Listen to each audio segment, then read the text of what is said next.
ఒక సీనియర్ నటుడు బండ్ల గణేష్ గారిని చెప్పుతోని కొట్టాడట. ఈ విషయాన్ని స్వయంగా బండ్ల గణేష్ గారే ఒక ఇంటర్వ్యూలో రీసెంట్గా షేర్ చేసుకున్నారు. అయితే ఆ సీనియర్ నటుడు ఎవరు, ఎందుకు బండ్ల గణేష్ని కొట్టాల్సి వచ్చింది, అది కూడా చెప్పుతోని ఏ సందర్భంలో కొట్టాడు, ఈ విధంగా చాలామంది కూడా ఆలోచిస్తూ ఉన్నారు. అయితే బండ్ల గణేష్ గారు మనందరికీ తెలిసిందే, ఒక కమెడియన్గా ఇండస్ట్రీకి వచ్చి సహాయ నటుడిగా ఎన్నో సినిమాలు చేశారు.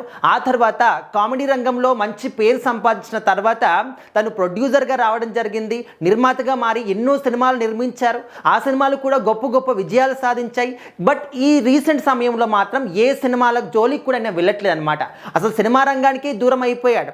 కంప్లీట్గా ఆయన వ్యాపారాలు చూసుకుంటూ బిజినెస్ రంగంలో సెటిల్ అయిపోయాడు అనమాట. కాకపోతే అప్పుడప్పుడు ఇంటర్వ్యూస్లో కానీ లేకపోతే కొన్ని సినిమా ఫంక్షన్స్లో కానీ కనిపించి తన మాటలతోని అందరి దృష్టిని కూడా తన వైపు తిప్పేసుకుంటాడు. తను మాట్లాడిన మాటలు సోషల్ మీడియా మొత్తాన్ని కూడా ఊపేస్తూ ఉంటాయి. ఇప్పుడు మరొకసారి అలాంటి పరిస్థితిలో వచ్చాయన్నమాట.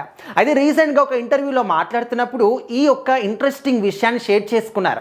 దేవుడి మీద ఒట్టేసి చెప్తున్నాను, నిజంగా ఆ ఒక సీనియర్ నటుడు నన్ను చెప్పుతోని కొట్టాడు అని చెప్పేసి. అయితే ఒకానొక సందర్భంలో ఒక సీనియర్ నటుడు తన పక్కన బండ్ల గణేష్ గారు, ఇంకొక నటుడు ఇద్దరు కూడా కూర్చున్నారనమాట.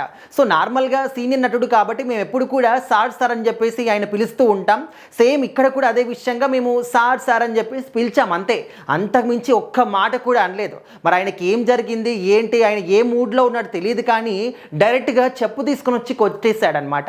సో నాతో పడినటువంటి ఇంకో యాక్టర్తో నేను చెప్పాను, అన్న నా దగ్గర డబ్బు లేదండి కదా, ఇప్పుడు ఆ విధంగా నన్ను చెప్పుతో కొడుతున్నారు, రేపొద్దున నేను ఖచ్చితంగా చూపిస్తాను, ఆయన కన్నా ఎక్కువగా డబ్బులు సంపాదించి అప్పుడు నేను కనిపిస్తాను అని చెప్పేసి నేను ఒకటి ఛాలెంజింగ్గా తీసుకున్నాను. సో అందుకే నేను అది నా ఒక జీవితంలో బిగ్గెస్ట్ అచీవ్మెంట్గా నేను ఫీల్ అవుతాను ఆ ఒక మూమెంట్ని అని చెప్పేసి ఆయన అక్కడ పక్కనే ఉన్నటువంటి ఇంకొక యాక్టర్తో చెప్పారట. సో ఈ యొక్క ఇన్సిడెంట్ జరిగిన 2 days తర్వాత ఎవరైతే సీనియర్ నటుడు ఉన్నారో ఆయన వచ్చి స్వయంగా బండ్ల గణేష్ గారికి సారీ చెప్పడం జరిగిందంట. అయితే ఆ ఒక రోజు ఏంటంటే సౌందర్య గారు హెలికాప్టర్లో చనిపోయిన రోజు అన్నమాట. సో ఆ ఒక చనిపోయినటువంటి ఆ మూడ్లో ఉన్నాడా ఏంటి తెలియదు, కానీ ఆయన మాత్రం చెప్పుతోని కొట్టినటువంటి ఆ ఒక సందర్భాన్ని, ఆ రోజుని నేను ఎప్పటికి కూడా మర్చిపోను. ఆ ఒక్క ఇన్సిడెంట్ని నేను నా జీవితంలో ఒక ఛాలెంజింగ్గా తీసుకొని ఇప్పుడు ఈ స్థాయికి రావడానికి కూడా ఖచ్చితంగా ఆ మూమెంట్ నేను కారణం అనుకుంటాను అని చెప్పేసి బండ్ల గణేష్ గారు చెప్పుకొచ్చారనమాట. సో ప్రజెంట్ అయితే ఆయన కంప్లీట్గా సినిమా రంగంలోకి అయితే రావట్లేదు, బట్ రాజకీయ రంగంలోకి వస్తాడంటే అక్కడ కూడా ఎక్కువగా కనిపించాడు. బట్ కొంతమంది రాజకీయ నాయకుల గురించి అప్పుడప్పుడు మాట్లాడుతూ ఉంటారు. కంప్లీట్గా బిజినెస్ రంగంలో ఆయన సెటిల్ అయ్యారనమాట. బట్ కొన్ని సందర్భాల్లో సినిమా ఈవెంట్స్ కానీ అక్కడక్కడ మెరుస్తూ ఉంటాడు.